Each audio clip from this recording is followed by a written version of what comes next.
Buenas tardes con todos. Bueno, continuando con el congreso, vamos a tener la presencia del magíster Giancarlo Ramírez Ubillús, ¿ya?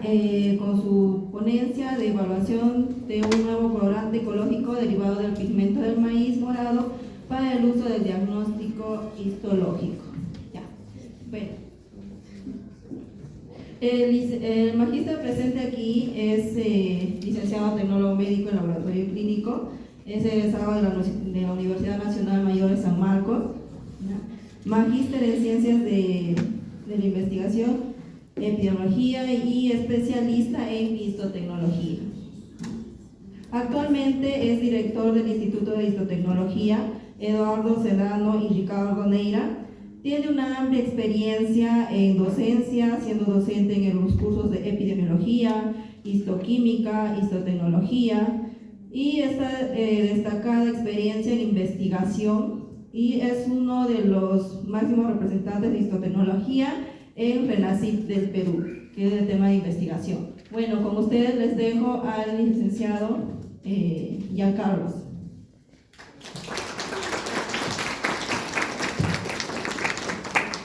Perfecto, muy buenas tardes. Un gusto poder estar presente aquí por segundo año ya en Huancayo. Disculpen si tengo así la respiración, no me adapto todavía a las condiciones del lugar, siempre siento que me falta un poquito, y eso que ya vengo por segundo año. Pero bueno, de hecho tengo dos ponencias. El primero, la segunda ponencia será alrededor de las 4:30. Los dos temas les comento que son proyectos financiados, ¿sí? En este caso por la Universidad Privada San Juan Bautista. Son proyectos ganados por concurso de financiamiento interno de esta universidad y posteriormente se dio el financiamiento. Ganamos los dos proyectos el año pasado para financiamiento en el mes de octubre. Procedimos a la ejecución del estudio en verano de este año, así que los dos estudios que les voy a presentar ahora y después de 4:30 son bastante recientes, tan recientes que comentarles que los resultados emitidos recién los hemos tenido hace una semana y media aproximadamente, ¿sí? Así que el día de hoy les voy a presentar un avance, no es el total del trabajo todavía, porque como les digo es completamente nuevo. Recién hace una semana y media hemos terminado parcialmente con los resultados al menos de este proyecto, ¿ok?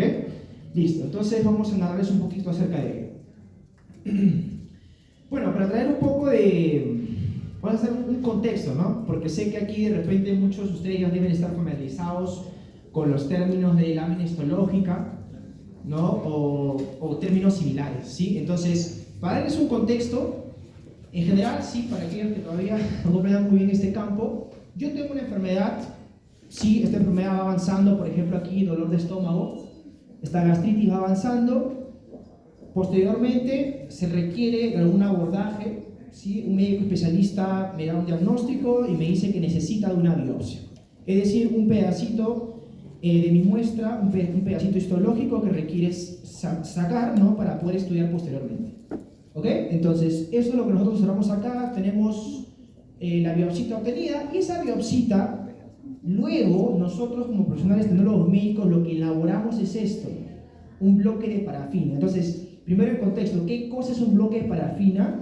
Es una muestra extraída, incluida en un líquido, en un medio llamado parafina. No sé si ustedes habrán visto, por ejemplo, cuando hacen masajes, hay este líquido, utiliza un medio transparente, ¿no? Que caliente alrededor de los 60 grados es líquido, pero a temperatura ambiente es sólido. ¿Ok? Entonces, ¿por qué se usa parafina? Bueno, porque le da cierta consistencia a la muestra para después ser seccionada, ¿no? Porque después obtenemos cortes histológicos que imagínense que deben ser obtenidas a 3 micras, súper delgaditos. ¿Por qué tan delgaditos? Porque por ahí debe pasar un haz de luz para ser observado bajo el microscopio óptico convencional. ¿Ok? Entonces, primero el contexto. Sí, yo les voy a mencionar a lo largo de la exposición el término bloque parafina, entonces para que no estén, ¿no?, muy ahí aislados del tema. Entonces, un bloque parafina es una muestra extraída, incluida en este líquido que le da la consistencia necesaria para ser estudiada. ¿Ok? Y luego obtenemos estos productos, ¿sí? Estos productos de acá abajo, no sé si lo van a saber porque tengo un poquito de rojo bien pequeño, ¿no? Esto se genera, ¿ya? Son láminas histológicas coloreadas, de ahí vamos a hablar acerca de eso, que se observa bajo el microscopio óptico convencional, y a partir de ahí el médico especialista da un diagnóstico. ¿Sí? Ok, entonces, este diagnóstico rutinario, o sea, para cualquier tipo de muestra, ¿ok? Estómago, hígado, colon, cualquiera, se realiza con un método llamado que es hematoxilina eosina. Para ser específico, hematoxilina de Harris eosina. Este método, les comento, tiene más de 200 años. ¿Ok? Entonces, ya es súper conocido en este campo. Ahora, lo curioso es que este método no tiene competencia. ¿Sí? Entonces, yo lo voy a narrar un poquito en una diapositiva más adelante, cómo que se obtiene y todo lo demás, pero lo curioso que ya podemos notar es que, por ejemplo, si hablamos de autos, ¿cuántas marcas de autos tenemos? Infinidad, ¿cierto? Si hablamos, a ver, chicas, de marcas de maquillaje, ¿cuántas tenemos? Un montón, ¿cierto? ¿No? Entonces pasamos horas viendo, ¿verdad? Okay. Pero si hablamos de colorantes nucleares como esto, prácticamente ni uno, solamente este, es un monopolio. Entonces vamos a ver qué características tiene, ¿no? Entonces, ¿cómo surge este colorante? Ya, les comento. Este método, el colorante principal se llama hematoxilina de Harris. Este colorante se extrae de un arbolito, ¿ok? Se llama Hematoxylina campechiana. Es un arbolito que crece en todo Centroamérica, también en parte de Sudamérica, pero el primer exportador a nivel mundial es Jamaica. O sea, ya podemos notar que Centroamérica es la zona donde más abunda. Lo que se analiza es la corteza de este arbolito, que luego se obtiene en forma de arenilla, granitos, en forma de polvillo, que después ya se prepara en forma de colorante. ¿Ok? Entonces, lo que vemos acá, esto de acá es la fórmula molecular del pigmento extraído, que se llama hematoxilina así a secas. ¿Ok? Pero ¿cuál es el detalle? La hematoxilina como tal, ese pigmento que yo extraigo de la corteza de ese arbolito que les comenté, ¿sí? Ese pigmento todavía no puede tener células para poder realizar un diagnóstico histológico. ¿Por qué? Porque no tiene el potencial necesario para ello. Ahorita vamos a ver cómo definir un colorante propiamente. Hay una diapositiva que les he traído para mostrarles ello, ¿ok? Entonces, ¿qué es lo que requiere este colorante? Requiere ser oxidado. ¿Por qué? Porque cuando yo oxido a este colorante, genero dentro de su estructura un grupo cromóforo.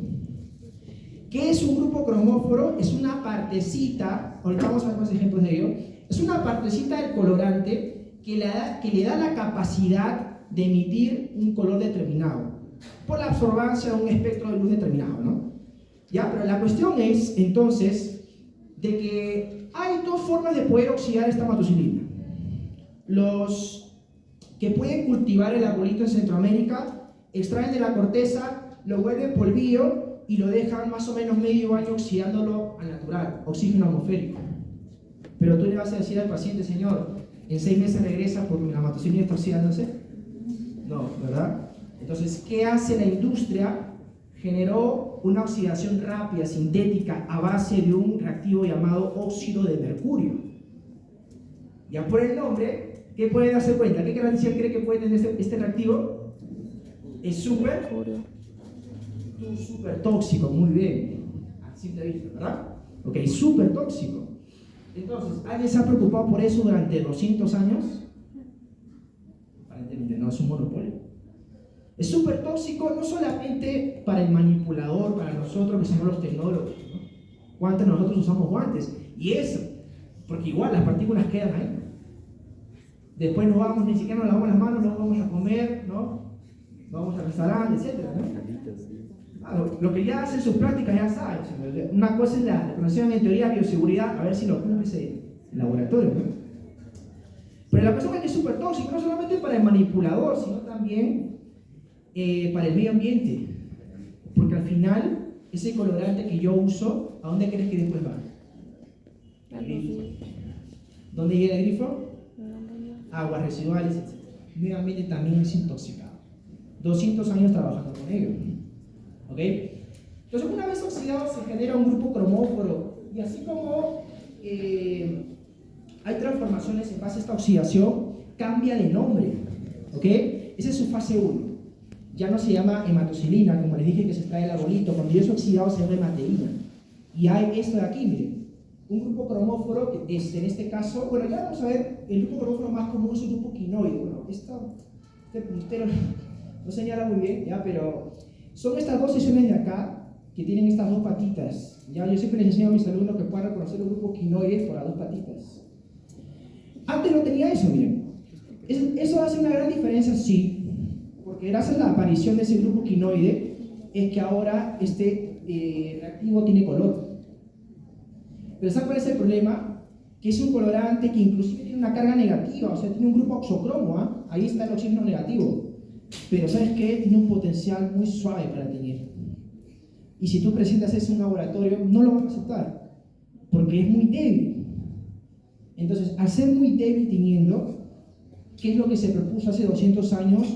Poder agregar un reactivo que mejore ese potencial de unión a través de cargas. Ese reactivo que mejora ese potencial de unión se le llama mordiente. ¿Sí? Entonces vamos a aprender los términos, ¿sí? Ese mordiente es este reactivo de aquí, que se llama sulfato doble de aluminio y potasio. ¿Ok? Muy bien. Entonces, una vez agregado el sulfato, ¿qué es lo que va a aparecer? Un segundito.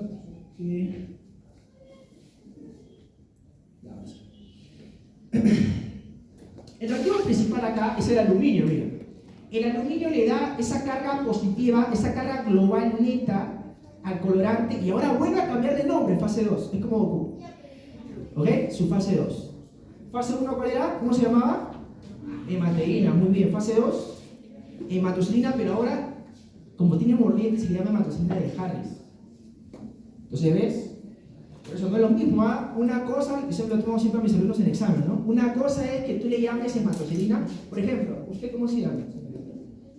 ¿Usted le gustaría que le llame Beatriz? No, ¿verdad? Igualito. El colorante inicial se llama hematocilina. Tienes que aprender a diferenciar los nombres. Una cosa es hematocilina, otra cosa es hemateína y otra cosa es hematocilina de Harris. Cuando ya tiene un mordiente con una carga global neta que lo hace un colorante básico. ¿Y esto de qué importa? Ahora vamos a ver por qué es la importancia del colorante básico. ¿Ok? Muy bien.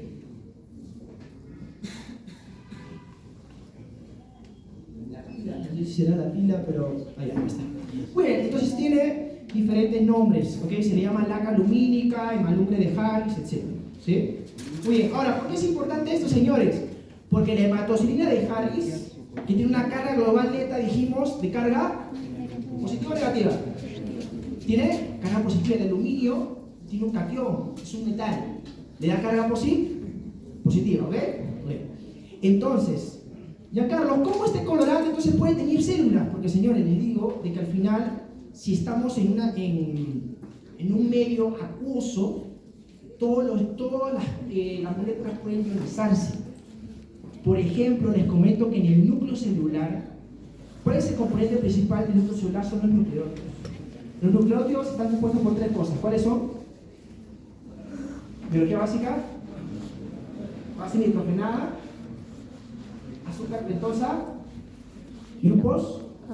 Esos grupos fosfatos son los que le dan la carga negativa al núcleo. El núcleo tiene principalmente carga negativa. No es lo único, pero principalmente carga negativa. Entonces, si tiene carga negativa, ¿qué tipo de colorantes cree que va a traer con más fuerza? Los colorantes positivos. Los básicos. Y justo está eso. Por eso es que la hematocilina de Harris permite tener núcleos. ¿Y eso de qué me sirve, Carlos? Porque todas las enfermedades se definen a través de descripción morfológica del núcleo. Todas. Relación núcleo-citoplasma, cuántos nucleoros hay, cómo está la cromatina, si hay borde nuclear o no, etc. Entonces, ¿ven la importancia de este colorante nuclear? Por algo es que se ha mantenido vigente más de 200 años. ¿Sí? Ok. Muy bien, entonces ya sabemos que tiene núcleo. Esa es la hematocilina de Harris. Vamos a esperar que termine un ratito.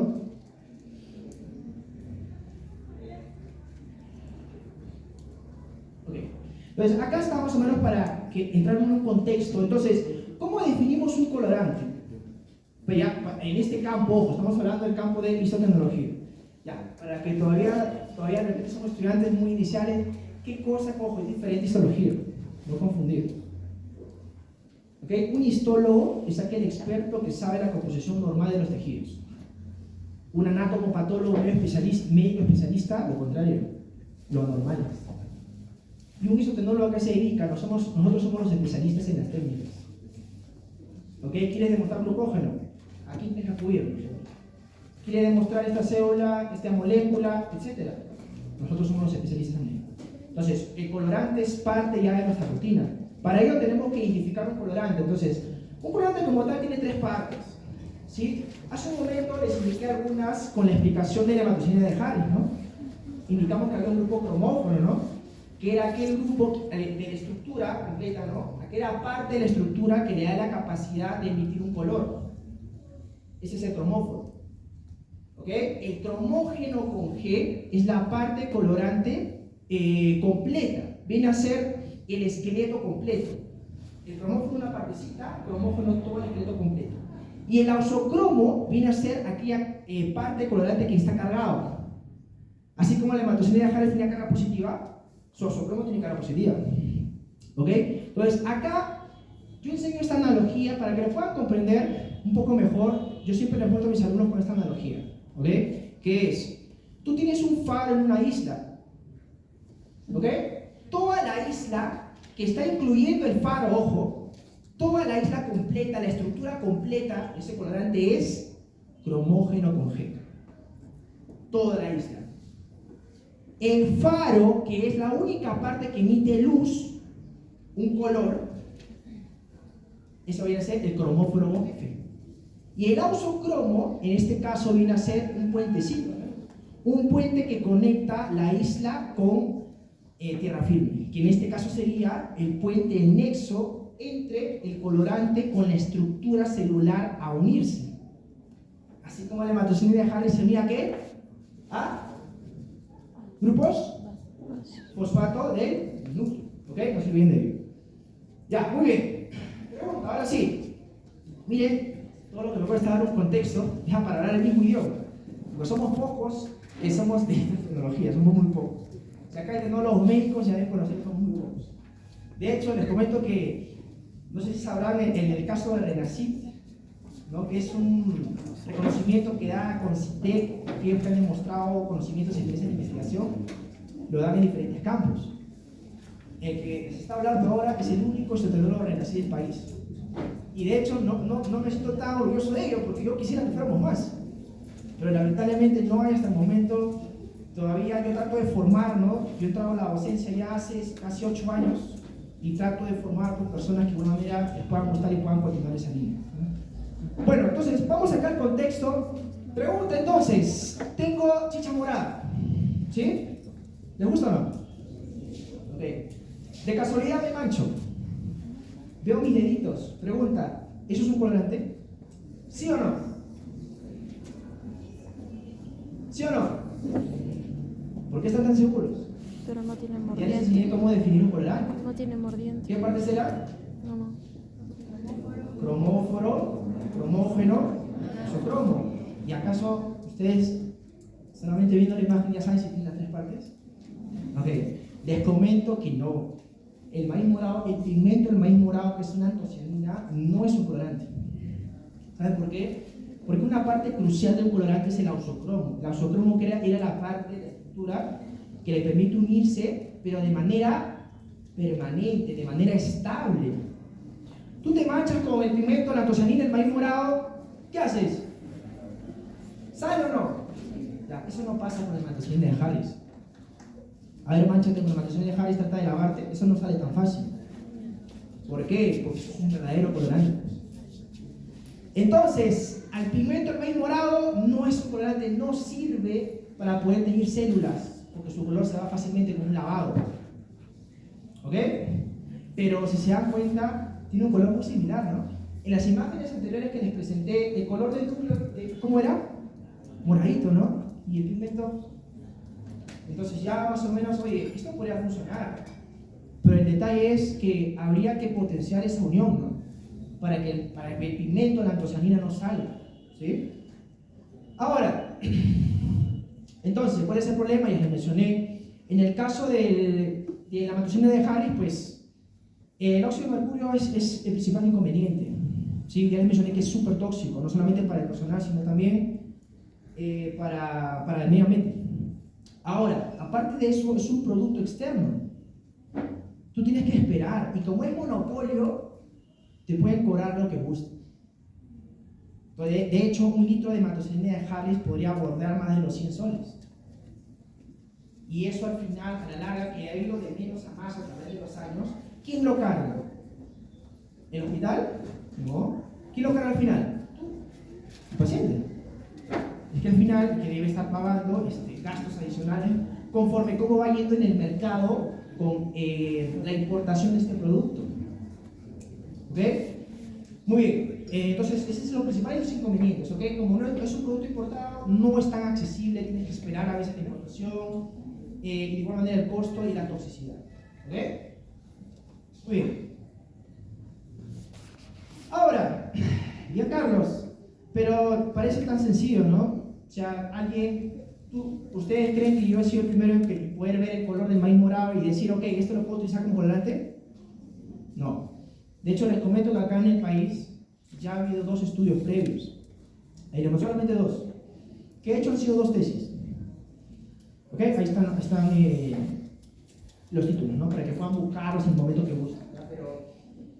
Entonces, cuando se generó este estudio, obviamente toda justificación, todo planteamiento de problema, cuando uno genera una investigación, tiene que buscar vacíos. Yo no puedo repetir lo mismo que Pepito ya ha hecho. ¿Sí? Tengo que buscar vacíos. Entonces, hay limitaciones. Todos estudios tienen, inclusive los proyectos que les presento que han sido financiados con bastantes soles, tienen limitaciones. Todos los estudios tienen. Entonces, se buscó las limitaciones de estos 2 antecedentes, y las principales limitaciones eran 2. Primero, el tiempo. Los tiempos de aplicación estaban por encima de los 20 minutos. Ahora, y la matoxilina de Harris, Giancarlo, les comento que la matoxilina de Harris se puede medir desde 1 minuto hasta 5 más o menos, es el rango normal. Entonces, compara, tú le vas a dar o vas a vender el colorante a un laboratorio. Doctor, tengo este colorante, ¿cuánto tiene? 20 minutos. Este otro, 1 minuto. ¿Cuál va a preferir? Doctor, pero el otro es súper caro, es tóxico. ¿Ustedes acá creen que en Perusalén va a importar eso? No. Sí, esa es muy bonita Perusalén. ¿Ya? No importa eso. Acá o es accesible el costo o simplemente no lo es. ¿Ok? Entonces, lo curioso fue, son 2 cosas, principalmente el tiempo de aplicación de los 2 métodos era bastante extenso. Y lo otro es que, curiosamente, ninguna de estas 2 tesis publicaron imágenes. Entonces, yo cuando vi esto hace años, porque este proyecto lo hemos generado, solamente que necesitaba dinero y me demoré en poder presentarlo como concurso, ¿no? Pero ya hace más de 5 años que veía estos proyectos, decía, ¿por qué no? O sea, si tú vas a generar un nuevo protocolo, ¿no te interesaría dar detalles para que el público, el mundo lo vea y anexar tu procedimiento? Lógico, ¿sí o no? Pero curiosamente ninguna de las veces se anexó nada. ¿Qué es lo primero que sospecharías? ¿Qué? Tal vez nos está midiendo gato por... Tal vez, ¿no? ¿Quién supervisa las tesis? Por eso les comento, ustedes estudiantes, y se lo dice alguien que es reconocido, alguien reconocido, investigador por el Estado peruano, les comento de que las tesis son la evidencia científica más baja. Ya, Carlos, pero me estoy matando 5 años para mi tesis y me dices esto. Ya. No es que esté juzgando todo, es buenas tesis, pero el problema es que no puedes coger a ciegas. Las tesis son las evidencias más bajas. Por eso es que siempre se exige mejor fijarse en publicaciones. Y eso que les comento, que dentro de las publicaciones es todo un mundo, ¿eh? Primero hay que fijarse si la revista científica es indexada o no, y luego los niveles, porque hay cuartiles, Q1, Q2, Q3, Q4. No todos son iguales, la calidad no es la misma. La exigencia tampoco. Entonces ya veíamos estos problemas y yo comenzaba a sospechar, ¿no? Yo decía, ¿por qué no? O sea, si tú estás presentando al mundo un colorante súper barato, menos tóxico y todo, ¿por qué nunca llamó la atención? El primero, ¿cuál es? Sí, el primero de ellos es del año 2005. ¿Cuántos años han pasado? Ya 19 años, ¿no? Casi 20 años. ¿Y por qué nunca tuvo eco? ¿Por qué ninguna autoridad se interesó? Entonces ya eso yo empezaba a sospechar más. ¿Sabes qué? Probablemente aquí ha habido una falsa. Lo más probable. Ya por mi experiencia dije, a ver, vamos a intentar.